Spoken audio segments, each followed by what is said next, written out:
In the past decade, China embarked on one of the most ambitious projects the world has ever witnessed, a colossal initiative impacting virtually every corner of the globe. This project, known as Belt and Road Initiative, BRI, has seen an astronomical $1.3 trillion invested across more than 140 countries, funding everything from expansive high-speed rail networks to towering hydroelectric dams. China's vision was to solidify its global influence through a series of enormous investment projects. However, reality has not aligned with the plan. Take, for example, the unfinished China-Pakistan Economic Corridor, which launched with an astounding $60 billion budget. Similarly, Kazakhstan invested over $9 billion into the Koros Gateway dry port, a project expert had largely deemed unnecessary. These billion-dollar mega projects are scattered worldwide, not confined to developing nations. Even Montenegro, Greece, and Italy have received billions from China to fund these grandiose ventures. Yet, a common thread links them all. They are either incomplete, significantly over budget, or entirely abandoned. Adding to the woes, many countries that eagerly accepted these loans are now grappling with repayment difficulties. It's estimated that over a quarter of the initial loans have failed, compelling China to disperse more than $240 billion in bailout funds. The Belt and Road Initiative was intended to be the crown jewel of Xi Jinping's foreign policy. However, what was once hailed as the project of the century has morphed into what some now call the failure of the century. Let's delve into what the Belt Road Initiative entails, where it faltered, and what this means for China's future. Before heading forward, make sure you have subscribed to our channel so you never miss any of our interesting documentaries. It's important to acknowledge that not every Belt and Road Initiative (BRI) project has been a complete disaster.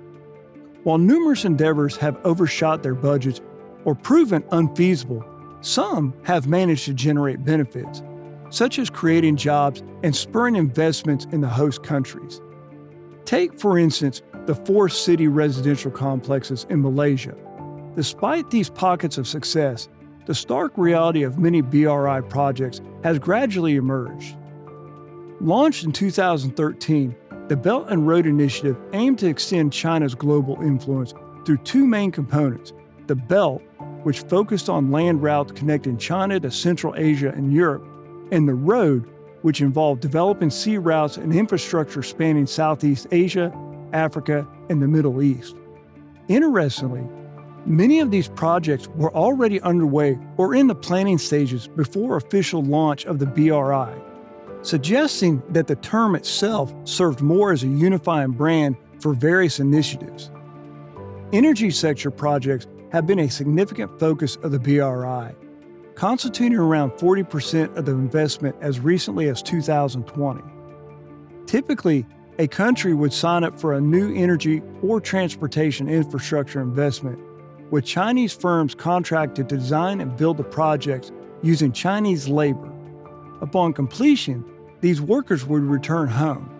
Despite the cohesive image projected by the BRI, the reality is a collection of scattered projects lacking a central strategy, leading to numerous issues.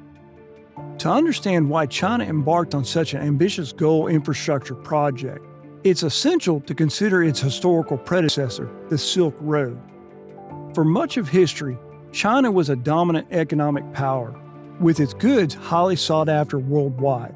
The Silk Road trade route, active for over 1,500 years, connected China with Asia, Africa, the Middle East, and Europe, bringing immense wealth and influence to China. However, by the 18th century, industrializing Europe nations began to shift global power away from China. Fast forward to 2013, and the Chinese leader Xi Jinping sought to revive this legacy through the Belt and Road Initiative, aiming to extend China's power and influence worldwide. As China's economy grew and its global standing improved, the BRI was seen as a means to develop strategic relationships through investments and loans, akin to the U.S.'s Marshall Plan post-World War II.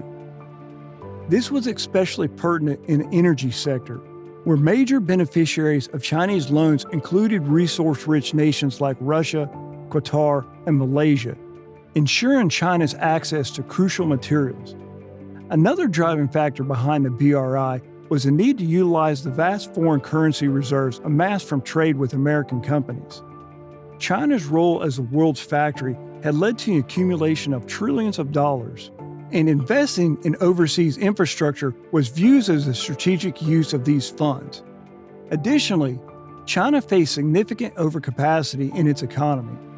A slowdown in global demand and a shift away from Chinese manufacturing meant that many Chinese firms were underutilized, particularly in sectors like steel, cement, aluminum, and construction materials.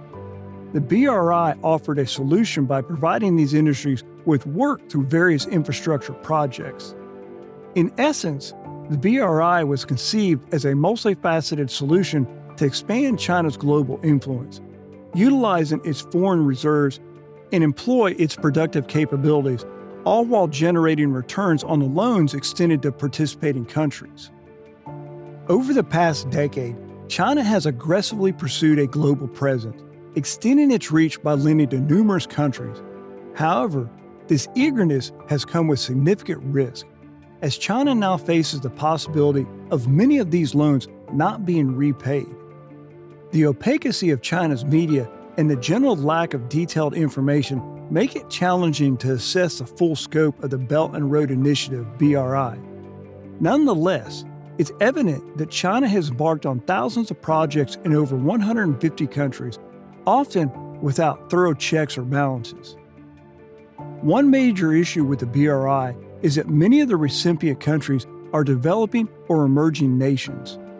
These countries, lacking the financial means to undertake massive infrastructure projects, welcomed China's funding with relatively few questions asked. Unlike loans from bodies like the IMF, which come with stringent conditions and feasibility checks, China's loans were offered with much less scrutiny. All that was required was an agreement to the payment terms, which typically were shorter in duration and carried higher interest rates compared to IMF loans. This leniency led to a surge in agreements, with Chinese companies quickly establishing operations across Africa, Asia, Europe, and South America. However, issues soon emerged. The risk of default on Chinese loans to these emerging economies had steadily increased. Initially, the average credit rating of these loans was stable, but since the BRI's inception in 2013, this rating has deteriorated significantly. Currently, many of China's loans are nearing junk status, indicating a high likelihood of non-repayment. A closer look at China's largest lenders under the BRI reveals troubling patterns. Countries like Turkey and Egypt, both facing severe economic challenges, have received substantial loans. These loans, often given to countries on the brink of financial collapse, illustrate the poor selection process. China's lending problems are not confined to emerging nations. Developed countries have also contributed to the rising number of distressed loans, exacerbated by global events like the pandemic and the war in Ukraine. The percentage of Chinese loans in distress has skyrocketed from a manageable 5% at the BRI's launch to around 60% today. With a total BRI exposure of approximately $1.3 trillion, China potentially faces a shortfall of $780 billion, a sum equivalent to the size of the entire Swiss economy. The 𝗝𝗡𝗡 port project in Sri Lanka epitomizes the pitfalls of the BRI. After being rejected by the United States and India due to feasibility concerns, China funded the project. In 2017, Sri Lanka could no longer service its debt, leading to the port falling under Chinese control for 99 years amid allegations of corruption. This case is just one example among many projects marred by issues such as unfinished construction, corruption, bribery, and labor violations. The World Bank estimates that around 35% of all BRI projects have faced such problems. As the reality of the BRI's shortcomings become apparent, China has drastically reduced its lending. The net flow of money from China to BRI countries has shifted, with China now focusing on demanding repayments and halting further outflows. Instead of reaping the benefits of loan repayments, China is grappling with the potential for massive defaults. Faced with this situation, China must decide whether to pour more money into struggling projects to make them viable or to cut its losses, likely resulting in many abandoned ventures. China's economic state, coupled with its overseas ambitions, seem poised to mirror the heavily indebted property developments within its own borders. With hindsight, it's easy to see how China overextended itself. Initially, many criticized Western powers for not engaging in similar projects, inadvertently allowing China to gain influence in regions like Africa and Central Asia.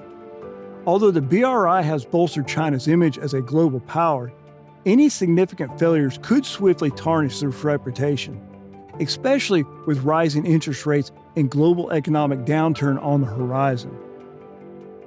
While this may seem that diversifying too much at the same time was a bad idea, but it no doubt earned China its long-lost superpower reputation. And with that being said, today's video comes to an end.